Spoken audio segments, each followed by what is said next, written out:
Tarixdə elə günlər var ki, bir millətin taleyi həmin günlərlə yazılır. 27 sentyabr.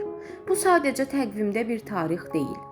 Bu bir xalqın qürurla ayağa qalxdığı, torpağını, kimliyini, haqqını müdafiə etdiyi gündür. Bu vətənin çağırışına cavab verən minlərlə igidin susduğu, amma onların susqunluğunun içində minlərlə səsin yüksəldiyi gündür.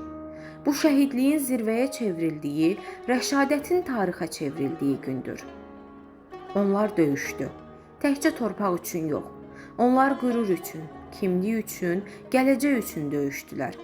Və biz bugün azad nəfəs alan hər bir gənc onların yarımçıq qalmış arzularının davamçılarıyıq. 44 gün.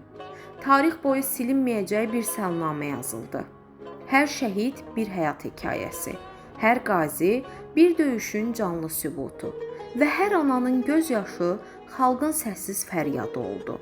Biz bu günü anmaqla kifayətlənmirik. Biz bu günü daşıyırıq.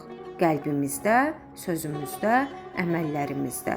Çünki şəhidin vətənə etdiyi xidmət yalnız silahla deyil, gələcək nəsillərin cəsarətli, düşüncəli, vətənpərvər olması ilə davam edir. Vətən bizə sadəcə yaşamaq üçün verilmir. Vətən hər gün dəyər qatmalı olduğumuz müqəddəs bir əmanətdir. 27 sentyabr. Şəhidlərimizin ruhuna baş əydiyimiz, xalq olaraq bir daha bir yumruq kimi birləşdiyimiz gündür. Bugün hər birimizin bir məsuliyyəti var.